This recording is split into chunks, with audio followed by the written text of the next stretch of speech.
The Chase Center was silent. Not the natural silence of a game's end, but the heavy, uncomfortable silence of 20,000 people with nothing to say. The Warriors had just lost the NBA Finals. After leading 3-1 in the series, the impossible had happened. 3 consecutive defeats. The historic comeback. The greatest upset in professional basketball history. Stephen Curry was sitting on the bench, head down, hands on his knees. Sweat still dripped down his face, but it had already gone cold. Around him, reporters were beginning to set up cameras. Soon would come the questions. The same questions he had no answers for. In the tunnel leading to the locker room, hidden among security guards, Canon Curry watched his father. He was 8 years old. He had seen his father win the championship the previous year. He had seen the celebrations, the embraces, the golden confetti falling from the ceiling. But he had never seen this. His father defeated, destroyed, lost. And Canon had also lost that night. A few hours before the Warriors game, his youth team had been eliminated from the municipal tournament. He had missed the last shot, the shot that could have forced overtime. Instead, ball on the rim, final whistle, defeat, father and son. Same night. 2 defeats.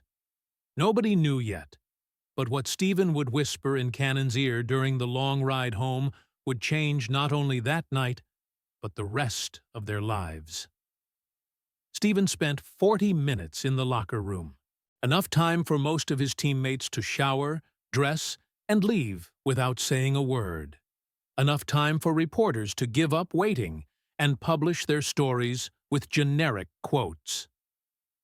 When he finally emerged, still wearing his uniform under his hoodie, Aisha was waiting for him in the hallway. She said nothing. She just touched his arm. That touch that means, I'm here, no matter what happens. Canon was sitting on the floor, leaning against the wall, hugging his own basketball backpack. The bow, participation medals inside made a hollow sound every time he moved. Stephen looked at his son and, for the first time in 2 hours, felt something beyond pain. He felt recognition, mirroring.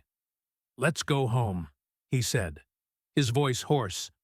In the parking lot, camera flashes still exploded. Some fans were visibly crying. Others shouted words of support that sounded empty. Stephen kept his head down, Canon clinging to his hand, Aisha on the other side protecting the family like a human shield. The Reti car finally offered refuge. Closed doors. Silence. Stephen started the engine but didn't move. He looked in the rearview mirror and saw Canon with red eyes, trying not to cry. "You lost today too, didn't you?" Stephen asked. Canon nodded, biting his lip. "Want to talk about it?" The boy shook his head no. Stephen understood. He didn't want to talk either. The car finally left the parking lot. San Francisco was dark, but the streets still had traffic. People returning from the game, bars full of fans drowning their sorrows, TV screens still showing replays of the defeat. At each red light, Stephen felt the weight of millions of expectations placed on his shoulders. Season MVP. Best regular season record in history. 73 wins. And none of it mattered now. He had lost when it mattered most. In the back seat, Canon was breathing short. That breathing of someone holding back tears with all their strength. "Dad," he finally said, his voice trembling. "Yes, son." "Did we have bad luck today?" The question hit Stephen like a punch to the stomach. Not because of the innocence, but because of the precision. Because that was exactly what he was thinking. Was it bad luck? Destiny? Punishment? "No," Stephen answered, but without conviction. "But we were winning. And then we just lost." Aisha turned in her seat, worried about her son's tone. Sometimes these things happen, sweetheart. But why? Canon insisted. We trained. We did everything right. Why did we lose? Stephen had no answer. He turned onto a side street, emptier, and stopped the car on the shoulder. He turned off the engine. He turned completely around, facing his son. Canon, look at me. The boy obeyed, tears finally streaming down. I don't know why we lost. I don't know why you missed that shot. I don't know why I missed so many shots today. But I know one thing. What? Stephen took a deep breath. The next words didn't come from a technical, analytical, or strategic place. They came from a deeper place, a place he himself was discovering at that exact moment. I know that your grandfather Dell also lost finals. And he never won a championship. You know what he told me when I was a kid? Canon wiped his nose with his sleeve. What? He said, Stephen, great things happen exactly when nobody's watching. The phrase hung in the air.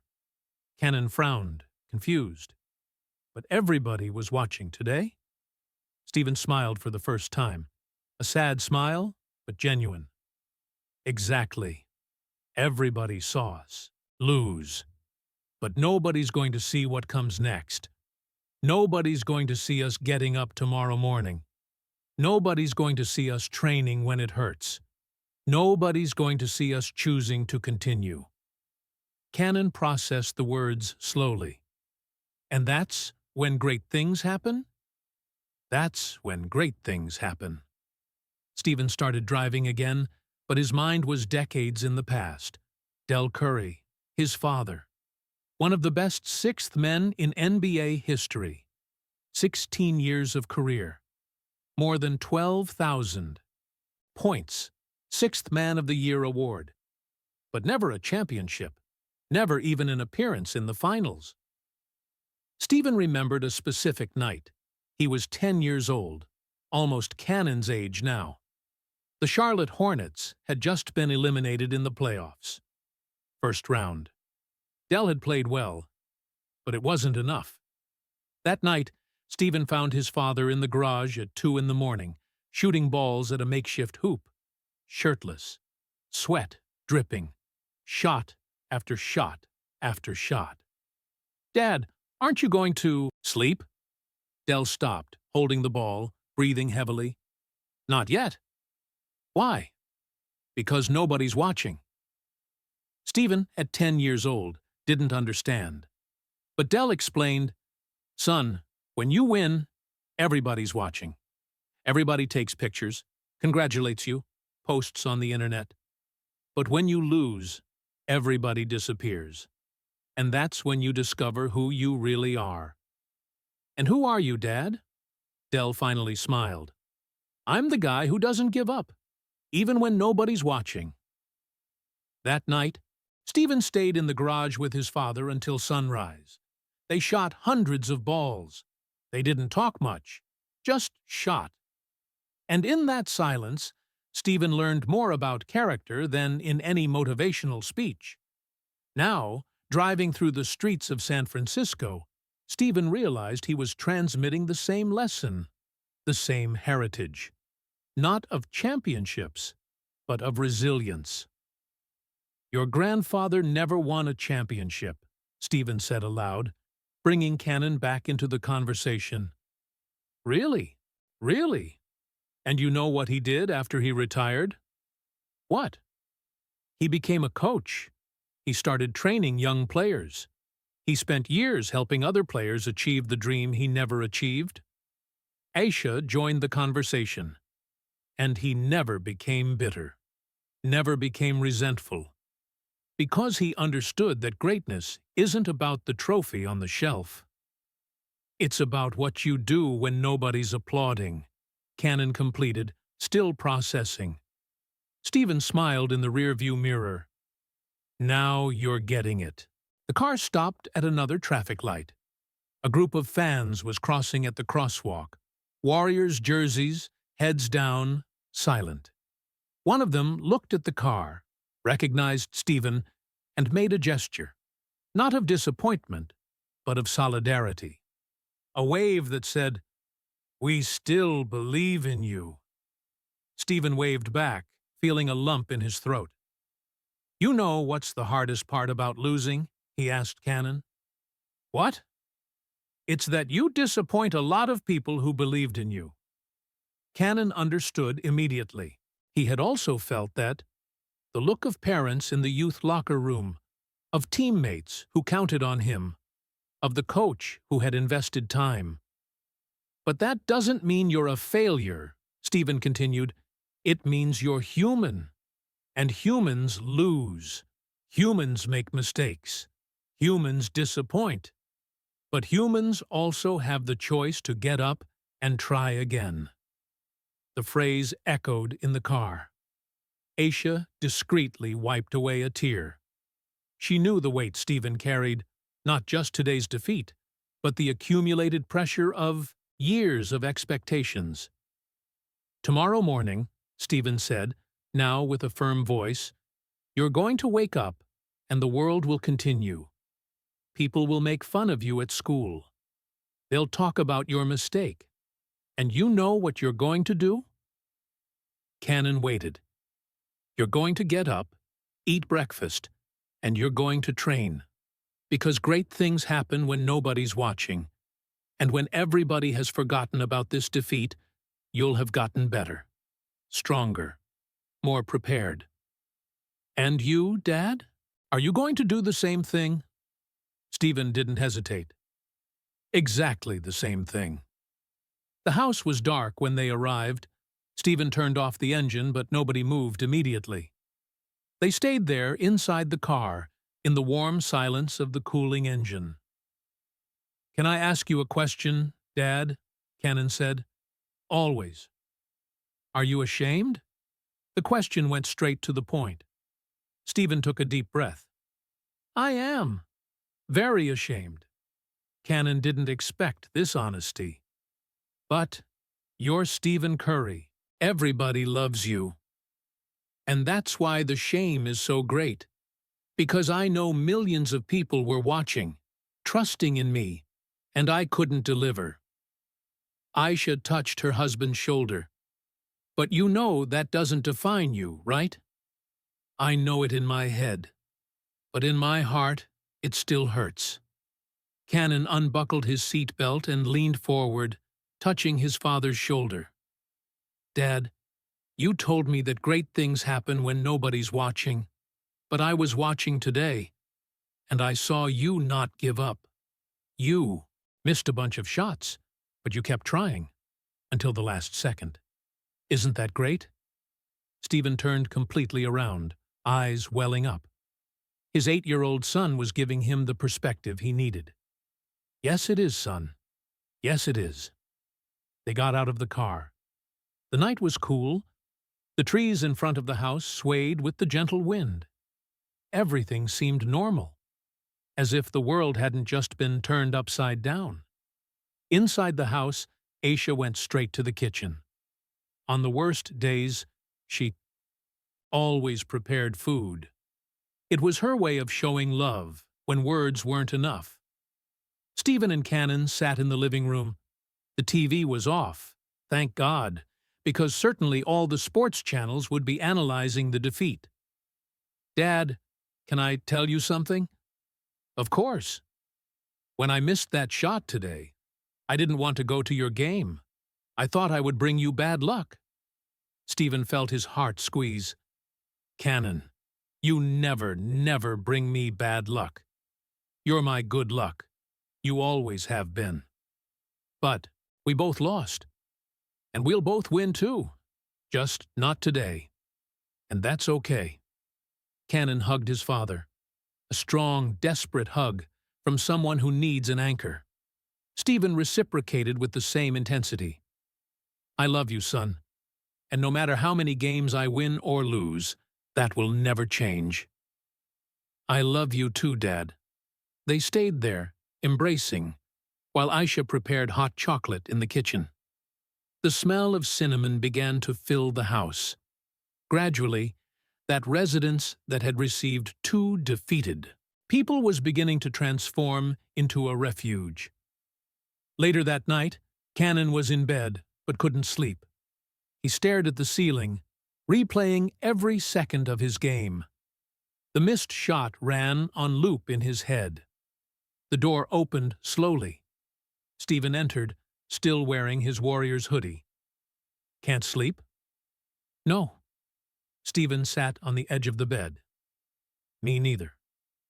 "What do you do when you can't sleep after losing?" "Usually, I keep replaying everything I did wrong. All the shots I should have made. All the plays I should have done differently." "And does it help?" "No. It just makes me feel worse." Canon turned on his side, facing his father. "So why do you do it?" Stephen thought for a moment. "I think because it's easier to stay in the past than face the future. Because the past already happened. I know what to expect. But the future scares me."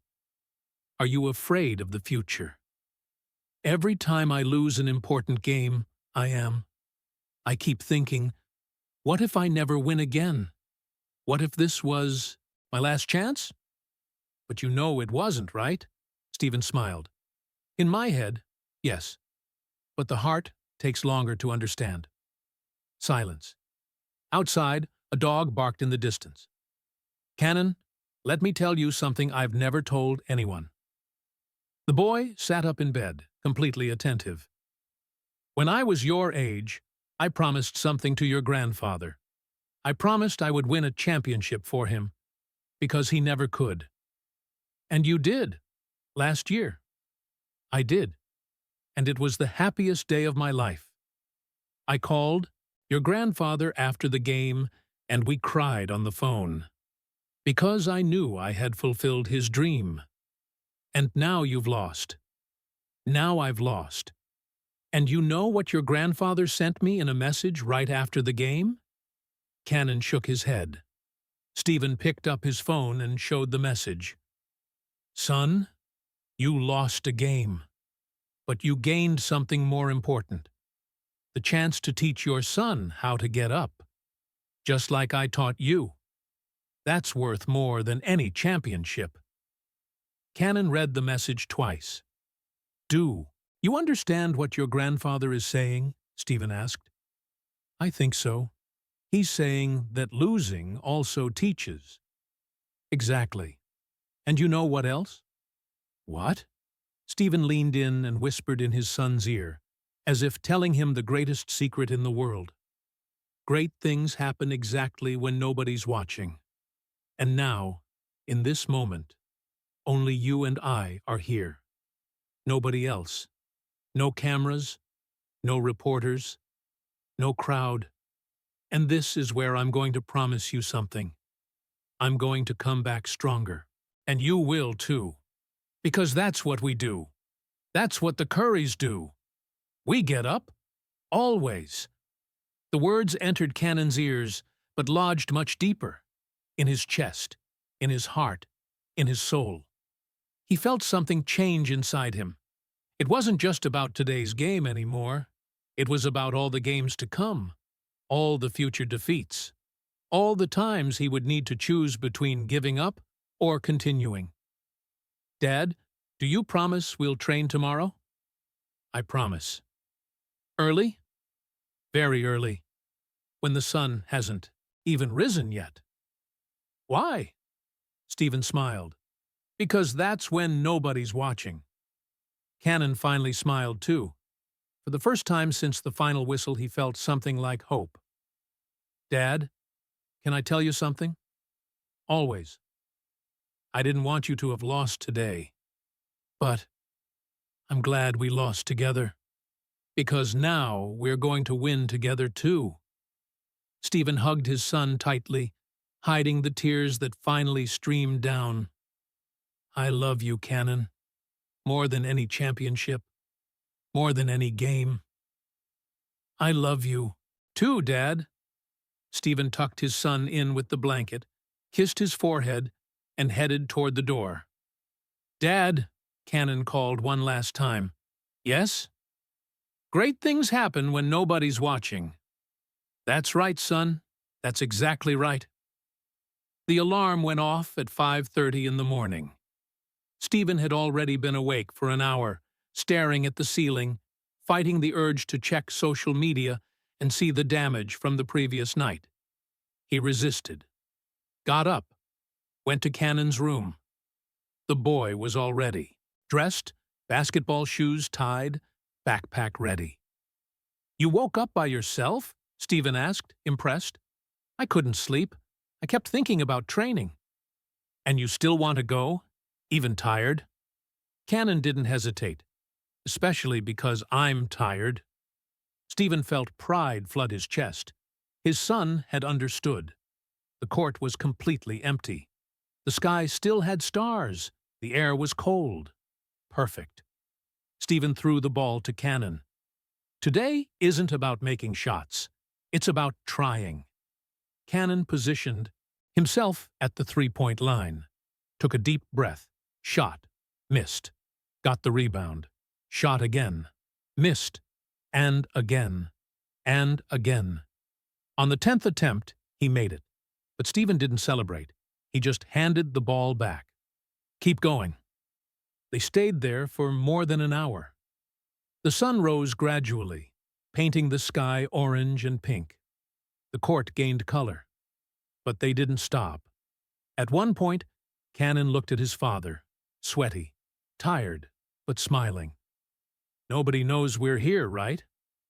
"Nobody. And we're doing something great?" Stephen stopped, held his son's shoulders, looked into his eyes. "We're doing the greatest thing there is. We're choosing not to give up." Canon nodded, grabbed the ball, shot again, made it. This time, they celebrated. Not with shouts or jumps, but with a silent embrace that said everything. 3 years later, Canon would be in the stands watching his father win 2 more NBA championships. He would see Stephen raise the trophy, give interviews, be applauded by millions. But whenever anyone asked what had been the most important moment of his father's career, Canon didn't cite any of those games. He cited the night of June 18, 2016, the night when father and son lost together, and learned together that great things happen exactly when nobody's watching. Because it was there, on that empty court, in that silent dawn, that Canon Curry learned the lesson he would carry for the rest of his life. Character isn't built in the Ida spotlight. It's built in the darkness. It isn't built in victories. It's built in defeats. It isn't built when everyone is applauding, but when nobody's watching. And that lesson, whispered in the ear of an 8-year-old boy by a devastated father, changed his life forever. Canon Curry plays college basketball today. He's not a superstar. He's not the best on the team. But he's known for one thing: he never gives up. Reporters sometimes ask about growing up as Stephen Curry's son, about the pressure, about the expectations. And Canon always answers the same thing. "My father taught me that the most important moments in life happen when nobody's watching. So I don't play for the cameras. I play for myself, for my team, for the people who will be there on the days when I lose." And when they ask what was the greatest lesson Stephen taught him, Canon smiles and says, "He taught me how to lose. And there's no more valuable lesson than that." Because in the end, it's not the championships that define a legacy. It's the words whispered in the dark. It's the empty mornings on the court. It's the choices we make when nobody's watching. And those are the things that change lives forever.